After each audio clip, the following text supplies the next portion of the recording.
Kabanata 10:11. Pareho silang may sigarilyo at nakatayo sila sa gitna ng hangin habang nakatingin sa buwan. Tinabi ni Richard ng may damdamin, naaalala ko na noong una kang bumalik, ang pamilyang Hill ay isang pangalawang rate na pamilya na may panloob at panlabas na mga problema.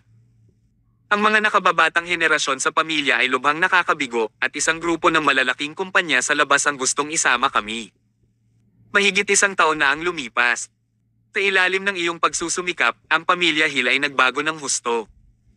Lubos na umunlad si Harvard at mayroon na siyang kakayahang maglingkod bilang pinuno ng pamilya ng Hill. Si Emma ay may isang kilalang posisyon at siya ay naging pangkalahatang tagapamahala ng Stellar Jewelers sa Southland District. Ang pinakamahalagang bagay ay ang matagumpay mong itinayong muli ang mga nasirang relasyon sa pagitan ng pamilyang Hill. Ang pamilya Hill ngayon ay hindi pa nagagawang malakas. Naniniwala ako na wala na itong kalaban sa Southland District. Isang araw pagkatapos kong mamatay, maipapaliwanag ko kapag nakita ko ang aking mga ninuno. Napatingin si Richard kay Thomas. Ang lahat ng ito ay iyong kredito. Thomas, gusto kong magpasalamat sa iyo. Ito ay pasasalamat mula sa kaibuturan ng kanyang puso. Ang panghabang buhay na hangarin ni Richard ay natupad sa wakas sa tulong ni Thomas. Para sa isang matanda, masaya siyang makita ang pagkakaisa ng pamilya at kaunlaran ng pamilya habang nabubuhay pa.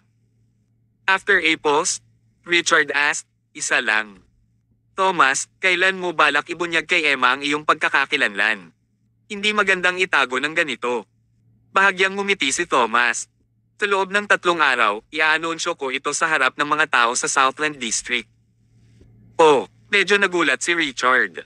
Hindi ko talaga inaasahan na gagawa ka ng ganoong desisyon.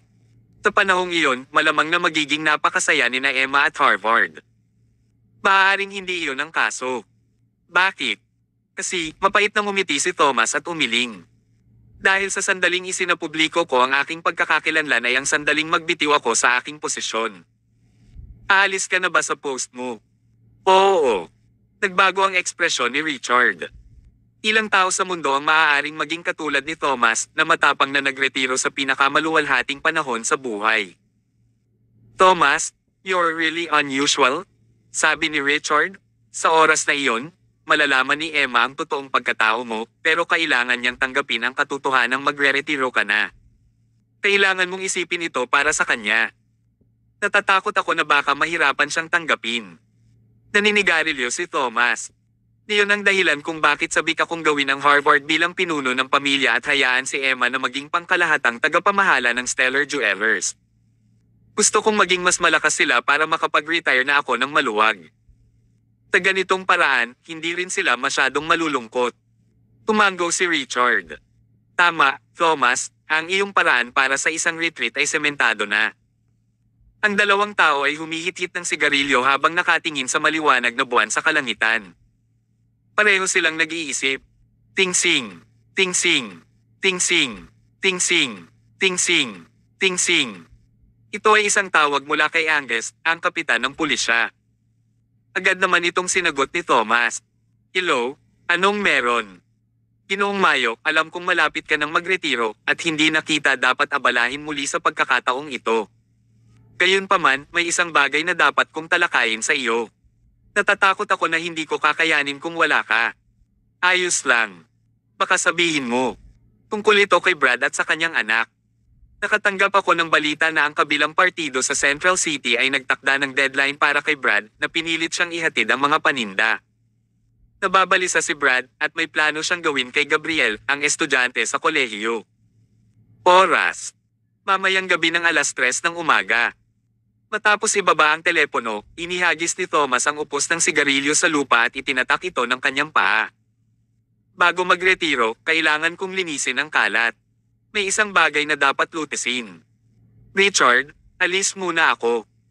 Tulungan mo akong maghanap ng dahilan para linlanggan si Emma kung magtatanong siya mamaya. Napangiti si Richard. Pwede ka nang umalis, Thomas. Kailangan ka ng lungsod na ito. Kabanata 10:12. Gabi na, sa police station.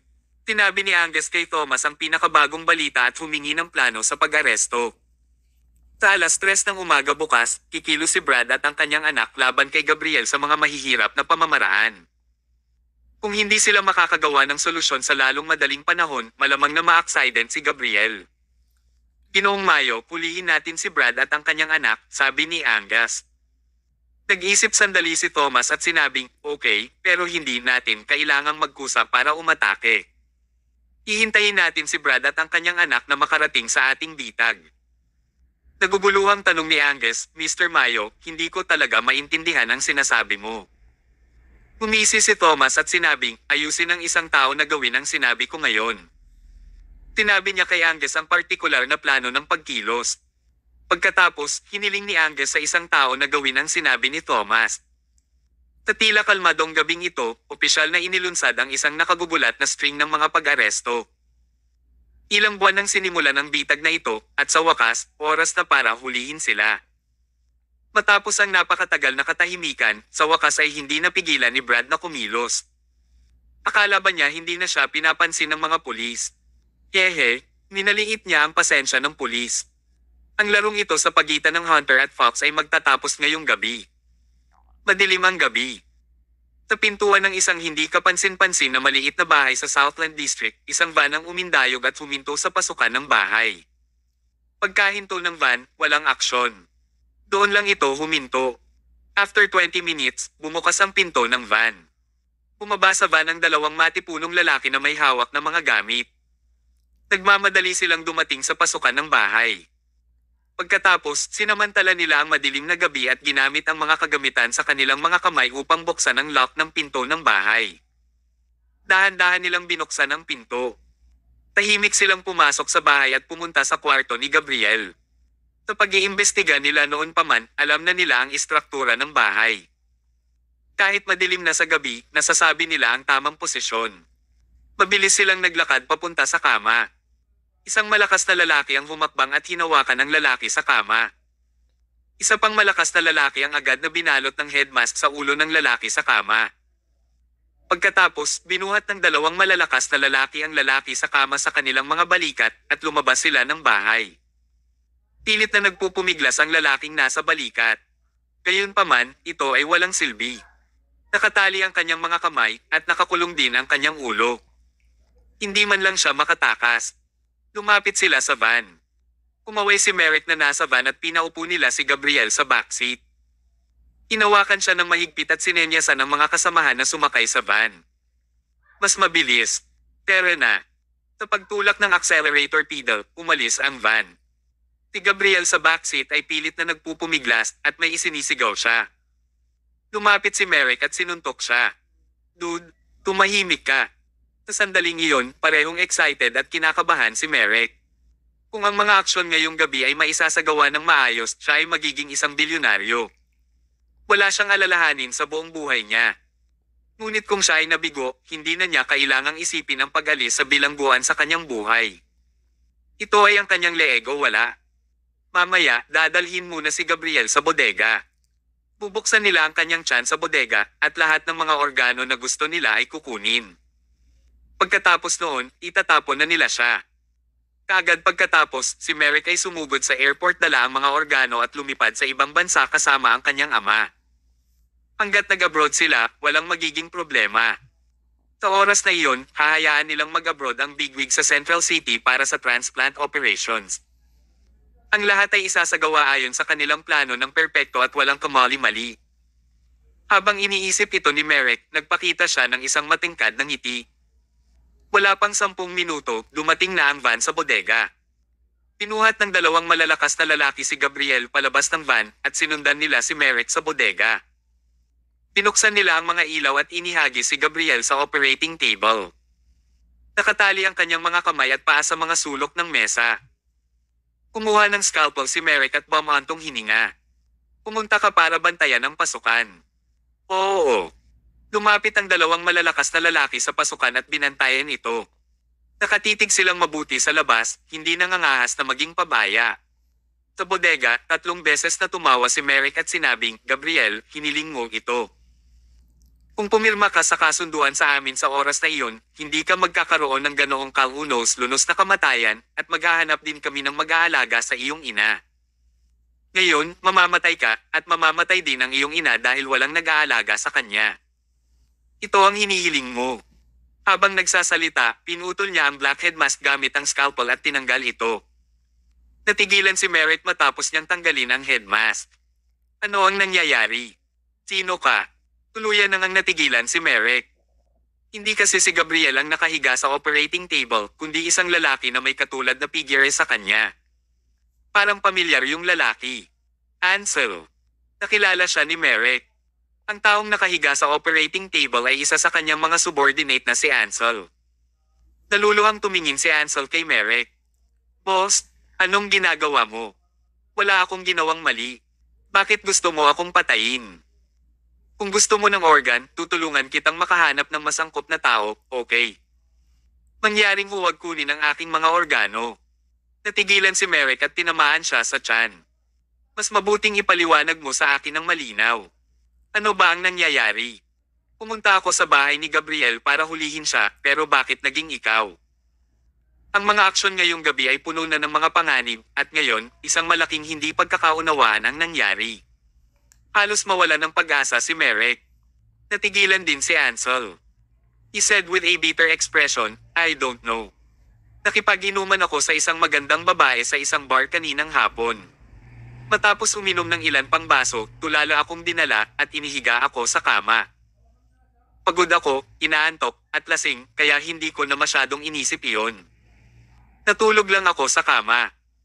Sino ang nakakaalam na magdadala ka ng mga tao at itali ako kapag ako ay kalahating tulog? Matapos pakinggan ang mga salita ni Ansel, nakaramdam si Merrick ng panginginig sa kanyang likuran. Panata 10:13. Nagkataon ba ito? Kung nagkataon lang, medyo nagkataon lang, di ba? Ngunit kung hindi ito nagkataon, ibig bang sabihin ay matagal nang nalaman ang kanilang plano ng pagkilos at isang bitag ang naitakda ng maaga. Hindi naniniwala si Merrick sa anumang pagkakataon sa mundong ito. Iyon ay maaaring pangalawang kaso lamang. Shit! Napagtanto ni Merrick na may mali. Itinapon niya ang scalpel at tumakbo patungo sa entrance ng bodega habang binabalak niyang tumakas. Nakasamaang palad, huli na. Nakabukas ang lahat ng ilaw sa bodega at huminto ang 7 o 8 sasakyan ng pulis sa labas ng bodega. Pinalibutan ng 12 ng mga pulis ang ilan sa kanila ng mga pistola. Merrick Dawson, napapaligiran na kayo. Hawakan ang iyong ulo sa iyong mga kamay at yumuko. Tapos na. Tapos na ang lahat. Sa pagtingin sa mga nakapalibot na eksena, alam ni Merrick na walang pagkakataong makatakas. Akala niya ay perpekto ang lahat ng mga plano, ngunit sa katunayan, ang bawat aksyon ng mga ito ay alam ng pulisya. Matagal nang nalantad ang makulimlim na negosyo na kanilang isinagawa. Imposibleng makatakas si Merrick. Gayunpaman, nagkaroon pa rin si Brad ng pagkakataong makatakas. Palihim niyang inilagay ang kamay sa bulsa. Pagkatapos, pinindot niya ang button ng communicator para ipaalam sa kanyang ama na nasa airport. Agad na natuklasan ng pulisya na may mali. Merrick, alisin mo ang kamay mo sa bulsa mo. Hindi nakinig si Merrick. Hulihin mo siya. Agad namang kumilos ang mga pulis. Maraming pulis ang sumugod at mabilis nilang ibinagsak si Merrick sa lupa. Inalis nila ang kamay niya at pinusasan. Matagumpay na nahuli si Merrick.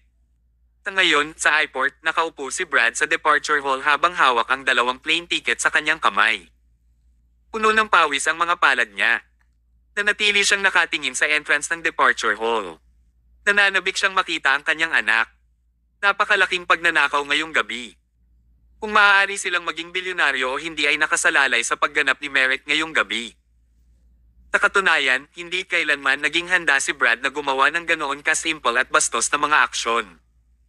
Ito ay hindi naaayon sa kanyang karaniwang estilo. Pero ngayon, wala na siyang pakialam. Imposibleng takutin si Gabriel.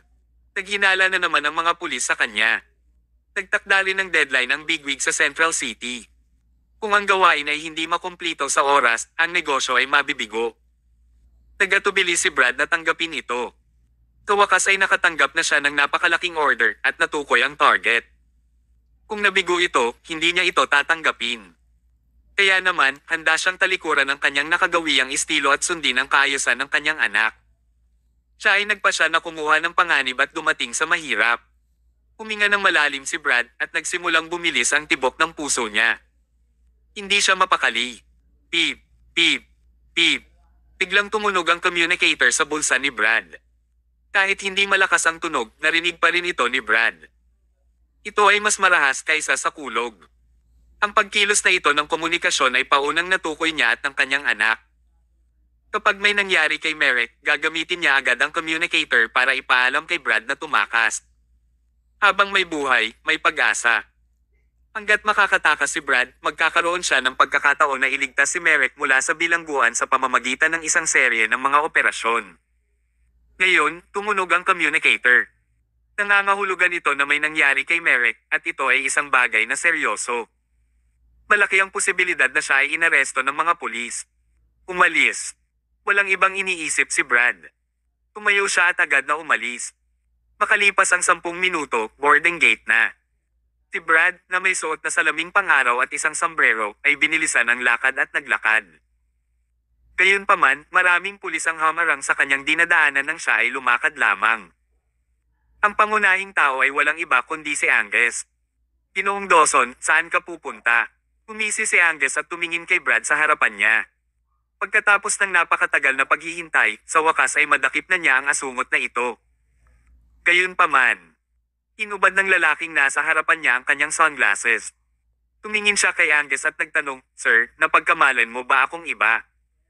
Napatulala kaagad si Angus. Ang figure at hubog ng katawan ng lalaking nasa harapan niya ay katulad ng kay Brad. Maging ang mga damit na suot niya ay eksaktong pareho. Pero hindi siya si Brad. Iyon ay kakaiba. Inayos ni Angus na subaybayan ng kanyang mga nasasakupan si Brad ng higit sa 2 oras, ngunit nawala pa rin siya sa kanila. Masyadong tuso si Brad.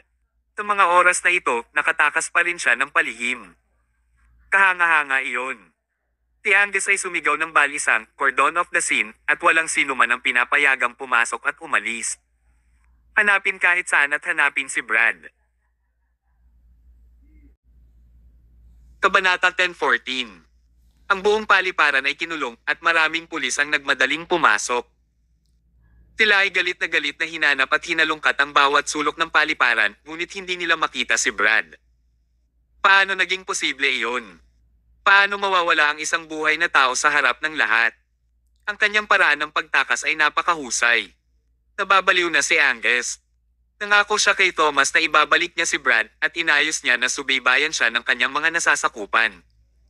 Siya ay huhulihin sa tuwing may anumang aksyon. Ngunit ito ay naging ganito. Nagkagulo siya minsan. Hinarap ni Angus ang taong itinago bilang Brad at tinanong, "Sabihin mo sa akin ang totoo. Nasaan si Brad?" Mukhang natulala ang lalaki. "Brad. Sino siya?" "Hindi ko alam. Sir, malapit nang lumipad ang eroplano ko. Hindi mo maantala ang aking boarding. Nagmamadali ako." Hindi niya ito aaminin, no matter what. Si Angus ay talagang walang anumang katibayan upang ipakita na mayroong anumang relasyon sa pagitan nila ni Brad. Pakawalan mo siya. Imposible naman. Ngunit kung hindi niya siya pinakawalan at walang ebidensya, ano ang dapat gawin? Si Angus ay labis na nababalisa at patuloy na lumingon. Mababaliw na siya sa sarili niya. Makalipas ang 10 minuto, wala pa ring progress. Daan-daang pulis ang nagsagawa ng all-around search sa airport, ngunit walang resulta. Himala na nawala si Brad na para bang may natutunan siyang secret escape technique. Sa ngayon, sa labas ng airport, ibinaba ng isang hindi halatang tagapaglinis ang hawak niyang walis at balde. Pagkatapos, ibinaba niya ang ulo niya at pumunta sa B-floor at diretsong sumakay ng taxi. "Saan ka pupunta?" "Lungsod ng bundok. Gabi na at aalis ka sa Southland District para pumunta sa susunod na lungsod." "Oo. Pero ang presyo. Babayaran kita ng $2,000, kaya huwag ka nang magsalita ng walang kaparikan. Pilasan mo." "Sige." Inapakan ng driver ang accelerator pedal at diretsong umalis sa underground parking lot ng airport. Ayon sa pagdidirekta ng naglilinis, nagmaneho siya patungo sa Mountain City. Ang sasakyan ay nagmamaneho sa malawak na kalsadang asfalto. Inubad ng naglilinis ang kanyang sombrero at bahagyang binuksan ang bintana para sa ihip ng ang kanyang lumang mukha. Ang taong ito ay walang iba kundi si Brad na matagal nang hinahanap ni Angus ngunit nabigo. Handa nang umalis kaagad si Brad pagkatapos matanggap ang hudyat ng kanyang anak, ngunit siya, na likas na maingat, ay may kamalayan sa paligid. Napag-alaman niyang pagkatayo niya, mararmang tao ang biglang napatingin sa kanya at napakatalim ng kanilang mga titig. Alam ni Brad sa sandaling iyon na siya ay pinuntirya na ng mga pulis. Ngunit hindi siya nagpanik. Siya, na maingat, ay naghanda para sa pangalawang plano sa simula.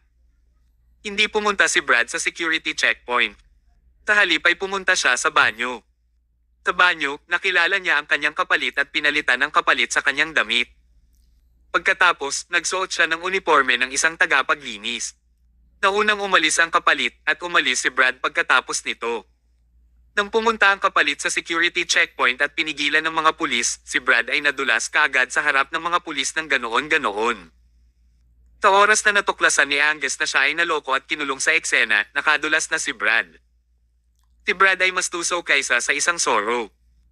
Kahit na nasa isang kritikal na sitwasyon, nagawa pa rin niyang manatiling kalmado at iligtas ang kanyang buhay sa pamamagitan ng paggamit ng isang kapalit na inayos ng maaga.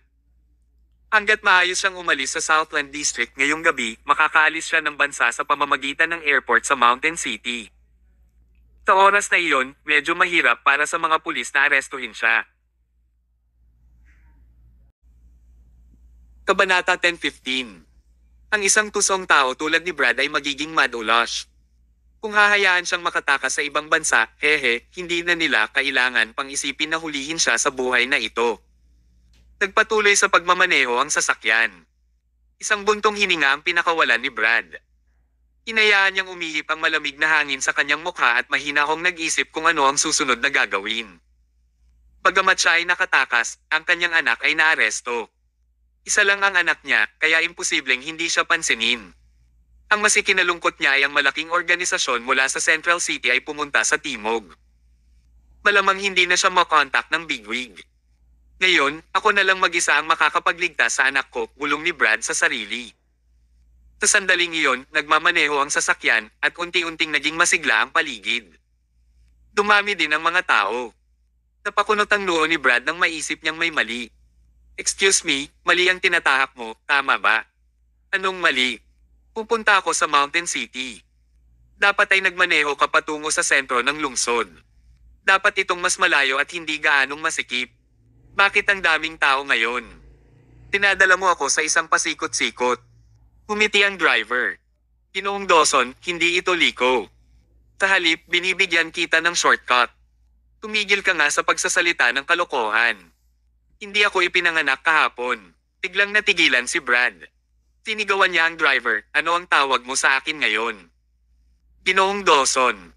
Paano mo nalaman na Dawson ang apelyido ko? Hindi nagsalita ang driver at ngumiti lang siya.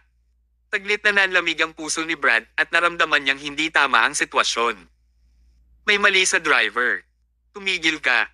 Sabi ko tumigil ka na. Sige. Nakarating na tayo. Huminto ang sasakyan at bababa na si Brad.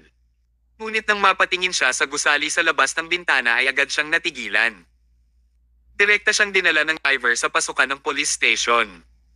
Sa sandaling iyon, ang malaking bilang ng mga pulis ay nakatayo sa pasukan ng istasyon ng pulisya. Napatingin sila kay Brad na nasa sasakyan. Para itong grupo ng mga Falcon na nakatingin sa isang daga. Walang nakatakas. Nilingan ng driver si Brad at sinabing, hindi mo ba ililigtas ang iyong anak? Nakulong na siya. Dinala kita dito para magkabalikan kayo ng anak mo. Bibigyan kita ng shortcut, tama? Nanginginig si Brad. Hindi niya maintindihan kung bakit umabot sa puntong ito. Nagkalkula siya, ngunit sa huli, nahulog siya sa bitag ng pulisya. Paano ito nangyari? Hindi talaga maintindihan ni Brad.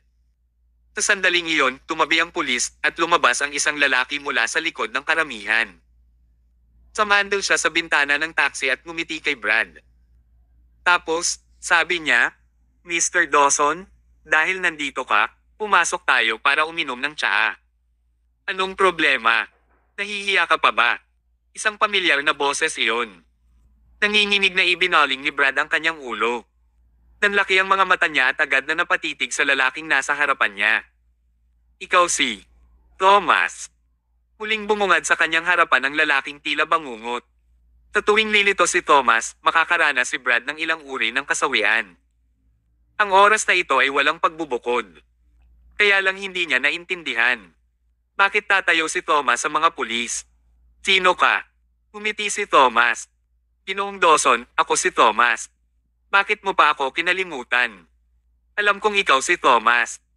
Tinatanong kita, bakit ka nagpakita dito? At bakit ako dinala dito? Ito ba ang iyong pakulo? Nagkibit balikat si Thomas. Mahabang kwento ito, Ginoong Dawson. Naghanda ako ng magandang kalidad na tsaa para sa iyo sa istasyon ng pulisya. Tara na. Mag-uusap tayo habang umiinom ng tsaa. Kabanata 10:16. Ngayon, kailangang pumasok ni Brad kahit na ayaw niya. Kung hindi siya pumunta mag-isa, tiyak na dadalhin siya ng mga pulis at imarcha siya papasok. Humuso siya. Pagkatapos, sinipa niya ng malakas ang pinto at binigyan ng ngiti si Thomas. Sa ilalim ng mahigpit na pangangasiwa ng pulisya, pumasok si Brad sa istasyon ng pulisya. Hindi siya direktang dinala sa interrogation room, pero dinala siya sa isang staff room. Gaya nga ng sinabi ni Thomas, naghanda na siya ng dekalidad na tsaa sa staff room. Umupo siya sa isang upuan at kumuha ng isang tasa ng tsaa. Pagkatapos, ininom niya ito, hindi alintana kung may mali sa tsaa o wala. Siyempre, naabot na niya ang yugtong ito. Wala siyang pakialam kung may problema sa tsaa o wala. Sumunod naman si Thomas at isinara ang pinto. Umupo siya sa tapat ni Brad. Hindi man lang siya nilingan ni Brad. Habang nilalaro ang tasa sa kanyang kamay, tinanong niya, Thomas, sabihin mo sa akin, paano mo nalaman ang plano ko sa pagtakas, at paano mo ako dinala rito mula sa airport? Kumuha din si Thomas ng isang tasa ng tsaa at humigop. Napakadali ng lahat. Nag-set up ako ng warning sign na may larawan mo sa entrance taxi na ginamit. Napaka-eye-catching. Basta dadaan ng mga driver, siguradong makikita nila. So, every taxi driver will take note of your appearance. Kung sumakay ka ng taxi at umalis sa gabi, natural na ipapadala ka ng taxi driver sa istasyon ng pulis. Malalagay ka sa bitag ng wala kaming ginagawa. Umunat ang noo ni Brad. Dapat niyang sabihin na si Thomas ay naging pinakawalang awa. Naghintay siya at inaresto si Brad ng walang labis na pagsisikap. Kahit saang taxi sumakay si Brad, hindi maiiwasang ihatid siya ng taxi driver sa police station. Walang sino man sa mga tuso ang makakatalo kay Thomas. Si Thomas ang kalaban ni Brad. Kung wala si Thomas, nagtagumpay na si Brad. Hindi siya hahantong sa ganitong sitwasyon ngayon. Dahil sa paulit-ulit na pamimansala ni Thomas kaya nakulong si Brad. Galit siyang tumingin kay Thomas. Kinagat niya ang kanyang mga ngipin at nagtanong, Thomas, ano ang ginawa ko sa iyo? Bakit lagi akong laban sa iyo? Alam kong galing ka sa Kindness Clinic pero hindi ganoon kalalim ang puot sa pagitan ng medical company at ng Kindness Clinic, di ba? Nagkibit balikat si Thomas. Ikaw ay isang kriminal at pinigilan kita sa paggawa ng isang krimen at inaresto ka. Hindi ba ito isang bagay na dapat gawin? Dapat gawin ito ng bawat mabuting mamamayan. May mali ba dito? Tinasadya ni Brad na nagbuhos ng isa pang tasa ng tsaa at nagtanong, huwag na nating pag-usapan ito. Anyway, naaresto na ako, at nalantad ang mga bagay-bagay. Sa palagay ko gugulin ko ang natitirang bahagi ng aking buhay sa kulungan. Pero Thomas, hindi ko naintindihan kung bakit ka nakaupo dito. Ikaw ba ang kapitan o ang pinuno? Bakit ka nakaupo sa posisyong ito, at bakit lahat ng mga pulis na iyon ay napakagalang sa iyo? Mula sa saloobin ng mga pulis kay Thomas ngayon, may napansin si Brad. Hindi tulad ng iba, si Brad ay napakamaingat. Mahuli man siya, hindi magbabago ang ugali niyang ito. Naging maingat siya at natuklasan niya na ang saloobin ng mga pulis kay Thomas ay katulad ng ugali ng mga nasasakupan sa nakatataas. So, hindi niya naintindihan. Si Thomas ay isang ordinaryong negosyante lamang na alam ang ilang mga medikal na kasanayan sa pinakamahusay. Paano siya namumuno sa napakaraming pulis? Ito ay masyadong hindi makatwiran. Logically speaking, hindi dapat nandito si Thomas. Gustong mamatay ni Brad nang walang tanong. Mas natatakot siya sa kalituhan kaysa kamatayan. Tumanggo si Thomas. Dahil gusto mong malaman, hindi ko na kailangang itago ito sa iyo. Actually, may ibang identity ako bukod sa dalawang identity na isang businessman at isang doktor. Napangiti si Brad. Oh, ano ang iyong pagkakakilanlan? Ikaw ba ang bayaw ni Angus? Itatanong lang ito ni Brad dahil may malapit na relasyon sina Thomas at Angus.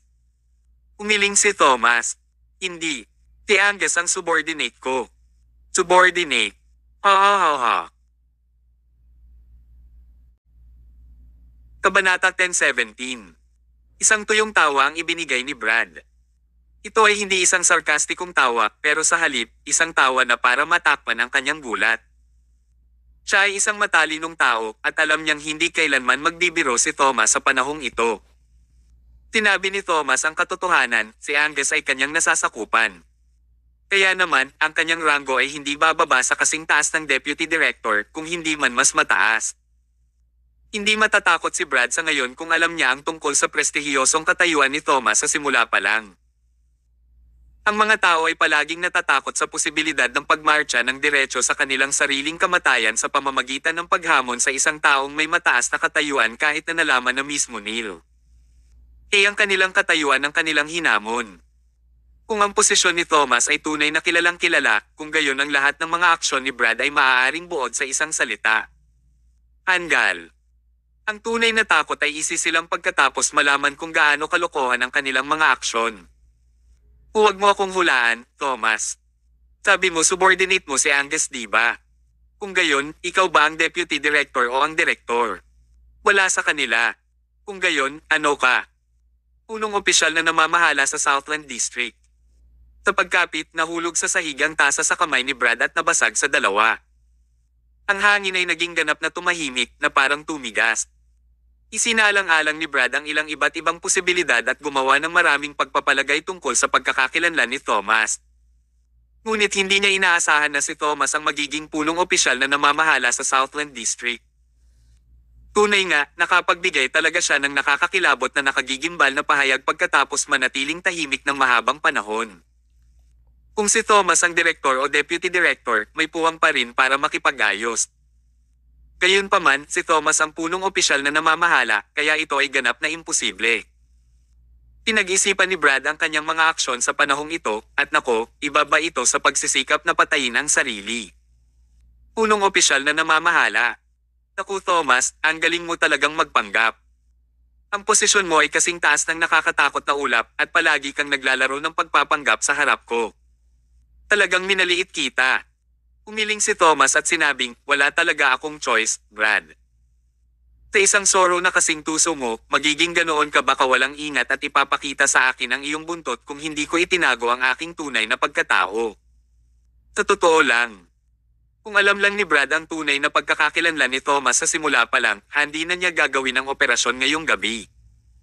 Siyempre, iba't ibang taktika ang ilalapat niya para harapin ang iba't ibang kalaban. Iyon ang karaniwang estilo ng trabaho ni Brad. Si Thomas ay gumawa ng masusing pagsusuri kay Brad. Isa itong matinding pagkatalo. Ibinaba ni Brad ang kanyang ulo. Tuluyan na siyang natalo ni Thomas.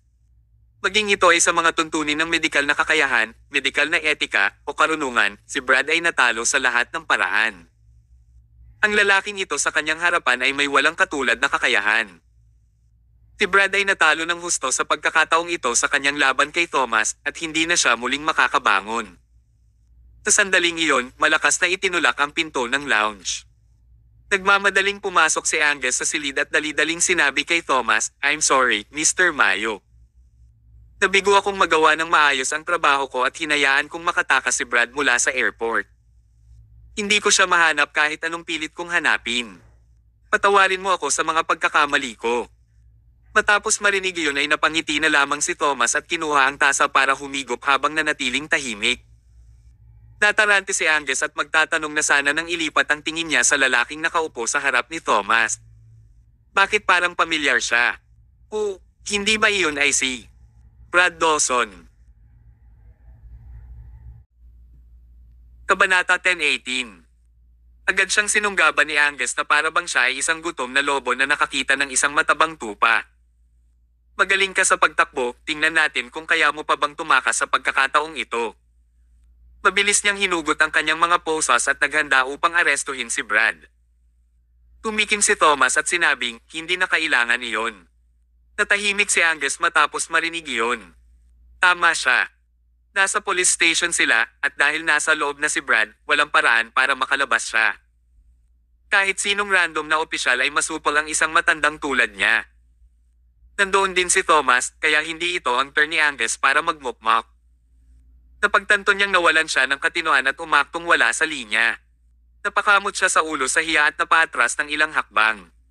Bakit nandito si Brad, Mr. Mayo? Kinaway-kaway ni Thomas ang kanyang kamay at sinabing, may darating para partikular na iulat sa iyo ang mga detalye mamaya, hindi ko na ito kakausapin dito. Sige, ngayong nahuli na ang kriminal at dumadagdag na ang ebidensya, wala na akong magagawa pa. Pagkatapos nito, ibibigay na sa iyo ang lahat, Angus Mason. Opo, Ginoo. Agad namang sumaludo si Angus. Tumayo si Thomas at naglakad palayo. Habang malapit na siya sa pinto, hindi niya maiwasang mapatingin kay Brad. Siguro dahil sa curiosity, o baka dahil sa responsibilidad, dahil hindi napigilan ni Thomas na magtanong bago siya umalis, o tama, may gusto akong malaman bago ako umalis. Sino itong mahalagang tao mula sa Central City na nag-order sa iyo sa lahat ng oras na ito, Brad?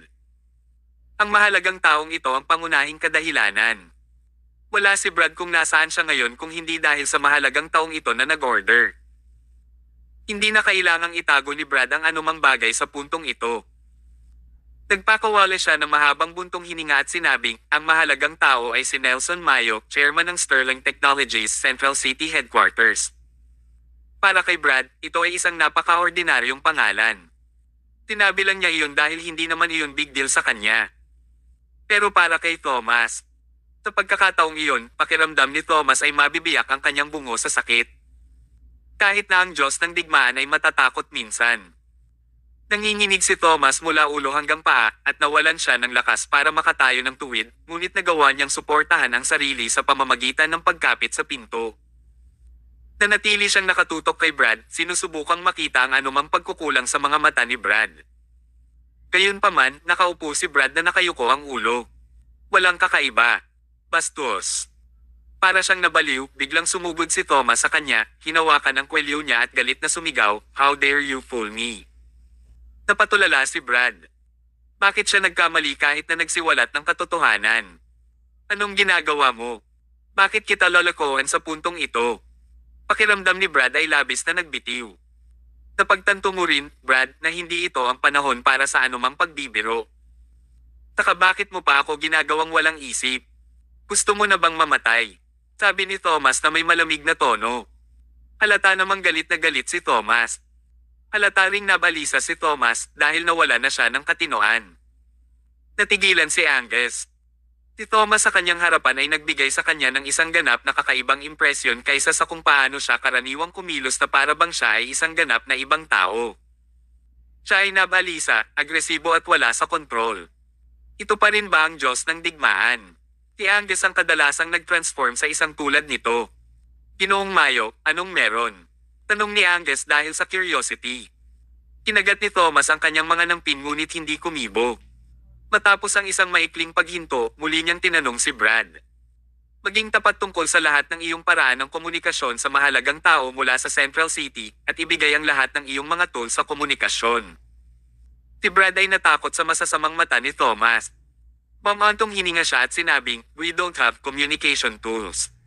Si Nelson ay palaging nagpapadala ng isang tao upang ipaalam sa akin. Minsan, nagdadala siya ng mga sulat na may nakasulat doon. Nasaan ang mga titik? Tigaw ni Thomas.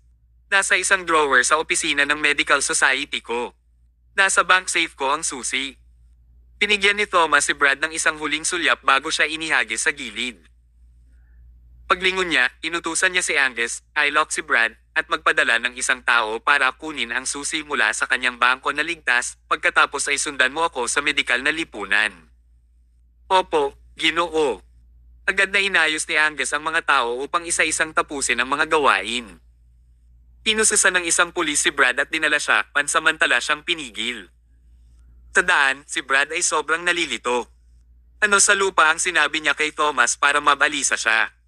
Bakit biglang mag-transform si Thomas sa ibang tao? Napakakakaiba sa kanya. Ang lahat ng ito, gayunpaman, ay hindi na mahalaga sa kanya. Nakakulong na si Brad at naniniwala siyang hindi na siya makakalaya, kaya ano ang mahalaga sa kanya kung may nangyari kay Thomas. Hindi nagtagal ay kinulong siya. Nagkataon, nakakulong si Brad sa parehong silid ng kanyang anak na si Merrick. Natigilan si Merrick. Bakit ka nahuli, Dad? Hindi ba't nag-message ako sa iyo na umalis ka kaagad? Paipong tanong niya. Mamantong hininga si Brad at sinabing, gusto ko ring tumakas, ngunit naabutan ako ni Thomas sa gitna ng daan at dinala rito. Nahuli ka. Nahuli ka at dinala dito. Nawala ng pag-asa si Merrick at sumigaw, ano ang gagawin ko kung nahuli ka? Sino ang magpapali sa akin ngayon? Natahimik si Brad. Kabanata 10:19. Ilabas mo. Kalimutan mo na. Parehong napahamak ang mag-ama na gugulin ang natitirang bahagi ng kanilang buhay sa bilangguan. Nang makitang nananatiling tahimik ang kanyang ama, mas lalong naging unhinged si Merrick. Tinuntok niya ang kanyang ama at sinuntok ito habang sumisigaw, walang kwentang matanda, may ama pa ba sa mundo na katulad mo? Hindi ka takatakang may namalit ka ni nanay noong mga nakaraang taon at mas piniling tumakas kasama ang matanda at pangit na mayamang taga Central City kaysa patuloy na manatili sa iyo. Isa kang walang kwenta, walang kwentang basura. Isang lalaki at isang ama na binugbog at iniinsulto ng sarili niyang anak. May natitira ba siyang dignidad? Ang pinakamasamang bahagi ay ang bawat salita ni Merrick ay tumusok sa mga windpipe ni Brad. Inamak ng asawa ni Brad ang kanyang mapanlinlang at mahinang ugali, kaya tumakas siya kasama ang isang mayamang lalaki mula sa Central City noong mga nakaraang taon. Ang matagal ng kalungkutan ni Brad ang makakasama niya sa buong buhay niya. Ang nakakulong na galit ni Brad sa paglipas ng mga taon ay sumabog ng ito ay nabanggit. Ano ba yung sinisigawan mo? Kung may lakas ka ng loob, sundan mo ang mura mong ina sa Central City. Ikaw na munting bastard, ako, si Brad Dawson, ay naging napaka-calculative sa buong buhay ko, at sa huli, lahat ay nawasak sa iyong mga kamay. I seriously doubt you are my biological son, walang utak mong walang isip. Baka anak ka ng mama mo na may kasamang lalaki sa labas. Tumigil na rin si Brad sa pagmamalasakit at nagsimulang sumigaw ng mga nakakainsultong komento. Sa kulungan, nagsimulang mag-away ang mag-ama. Hindi lang sila nag-aaway, ang kanilang mga binti, braso, at bibig ay ginagamit upang labanan ang isa't isa. Ang sitwasyon ay naging marahas at makukulit. Bilang mag-ama, nanunood ang mga manunood sa pagdating nila sa puntong ito, hindi sigurado ang audience kung tatawa o iiyak. Sa kabila, inutusan ni Angus ang kanyang nasasakupan na kunin ang susi mula sa ligtas na bangko, at nagmaneho siya at nagmadaling pumunta sa opisina ng Medical Society ni Brad kasama si Thomas. After 20 minutes, nakarating na sila sa entrance. Hindi na nakapaghintay si Thomas at itinulak ang pinto ng kotse, lumabas ng kotse, at dumiretso sa opisina ng Medical Society nang walang tigil. Inutusan niya ang lahat na manatili sa labas ng silid at pinagbawalan ng sinuman na pumasok. Pagkatapos ay kinuha ni Thomas ang susi sa kanyang bulsa at binuksan ang desk drawer. Sa isang pag-click, ito ay na-unlock. Dahan-dahang binuksan ni Thomas ang drawer at talagang may ilang letra sa loob. Nanginginig niyang inabot at kinuha ang isa sa mga sulat. Pinuksan niya iyon at nagsimulang magbasa. Ang sulat ay maikli, ngunit naglalaman ito ng mga kahilingan ng mahalagang tao mula Central City kay Brad. Ang kanyang kalagayan, oras, kandidato, at lokasyon, bukod sa iba pang mga bagay, ay masusing na idokumento. Matapos basahin ang lahat ng mga liham, nadama ni Thomas ang matinding kirot sa kanyang puso. Walang paraan na peke ang mga liham na ito. Walang alam si Brad kung sino si Thomas bago ito, kaya imposible para sa kanya na pekay ng lahat ng mga liham na ito upang linlangin si Thomas. Imposible ring malaman ni Brad ang tungkol sa relasyon ni Nelson at Thomas. Lahat ito ay bahagi ng plano ng Diyos. Maging ang Diyos ng digmaan ay kailangang sumuko sa harap ng kapalaran. Maya-maya, mahinang kumatok si Angus sa pinto at nagtanong, pwede ba akong pumasok, Mr. Mayo? Tumango si Thomas. Pumasok si Angus sa kwarto. Ginoong Mayo, patawarin mo ako sa pagiging masungit. Ngunit mayroon bang anumang koneksyon sa pagitan mo at ni Nelson Mayo? Hindi niya napigilan ang sarili bagkus ay nagtanong siya nang mapansin niya ang naguguluhan na ekspresyon ni Thomas. Siyempre magtatanong siya tungkol dito. Isinantibi ang matinding reaksyon ni Thomas nang marinig ang pangalang ito, ang katotohanan pareho silang may apelyidong Mayo ay nagpapahiwatig na may koneksyon sa pagitan nila. Ipinagpalagay ni Angus na si Nelson ay maaaring isang malayong kamag-anak ni Thomas at tulad nito. Pinsan niya ba iyon? O baka naman tiyuhin niya iyon? Ngunit sino ang makakapaghula na ang susunod na sinabi ni Thomas ay magiging sanhi ng pagiging solemna ng buong silid at ang bibig ni Angus ay malaglag sa gulat. Nagpakawala ng mahabang hininga si Thomas at mariing sinabi, si Nelson Mayo ang aking ama. Ama, siya ba talaga ang ama niya? Si Angus ay lubos na natulala. Ang kanyang mga nakaraang pagpapalagay ay sapat na matapang, ngunit sino ang nakakaalam na ang mga biro ng Diyos ay mas matapang? Hindi ba ito ay isang bit masyadong maraming pagkakataon? Ang utak sa likod ng pag-uudyok sa mag-amang Dawson sa lahat ng oras na ito ay ang biolohikal na ama ni Thomas. Ito, ang katotohanan ito ay talagang mahirap tanggapin ng iba. Napalunok si Angus at maingat na sinabi, Mr. Mayo, maraming tao na may magkatulad na pangalan at apelyido sa mundo, maaari bang? Umiling si Thomas. Hindi, sigurado ako. Lahat ng mga salita sa mga liham na ito ay isinulat ng aking ama. Maaaring ang tatay ko lang ang nagbabahagi ng kombinasyong ito ng magkaparehong pangalan at sulat kamay. Hindi na nakapagsalita pa si Angus. Ito ay masyadong nagkataon. Umiti ng mapait si Thomas. Ang kanyang ama ay misteryosong nawala maraming taon na ang nakalilipas. Ang kanyang nakababatang kapatid na lalaki, si Scott, ay napilitang kunin ang negosyo ng pamilya matapos siyang mawala ng walang bakas. Sa oras na bumalik si Thomas, patuloy niyang hinahanap ang kanyang ama, ngunit walang resulta. Walang pahiwatig mula sa mga taong kilala rin niya. Maging ang mga matandang kaibigan ng kanyang ama, sina Ben Caspian at Iris Cruz, ay walang ideya sa kanyang kinaroroonan. Inakala ni Thomas na matagal nang pumanaw ang kanyang ama at hindi na sila muling magkikita sa buhay na ito. Ngunit ang tadhana ay may paraan ng pagtatawanan sa kanya at nagkataon, sa wakas ay nakakuha si Thomas ng impormasyon tungkol sa kanyang ama.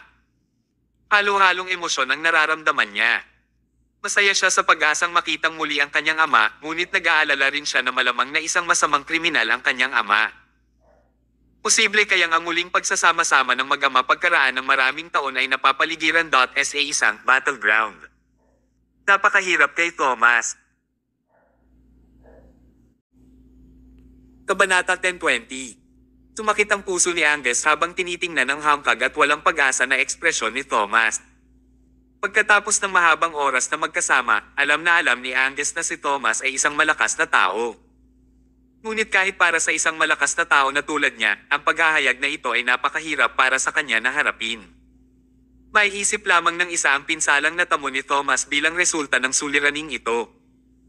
Ginoong Mayo, inirerekomendo kong panatilihin mo ang iyong trabaho at gamitin ang iyong pagkakakilanlan upang imbestigahan ang kaso.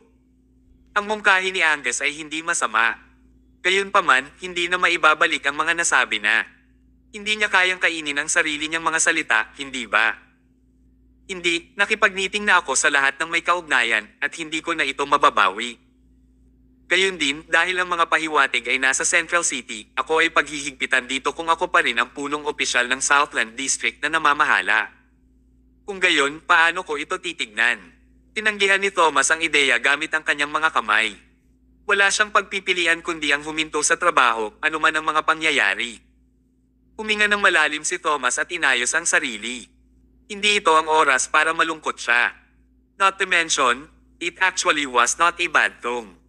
Sa isang pananaw man lang, buhay pa ang kanyang ama. Gayun din, sa wakas ay nakuha na niya ang direksyon sa kinaroroonan ng kanyang ama na isang magandang bagay.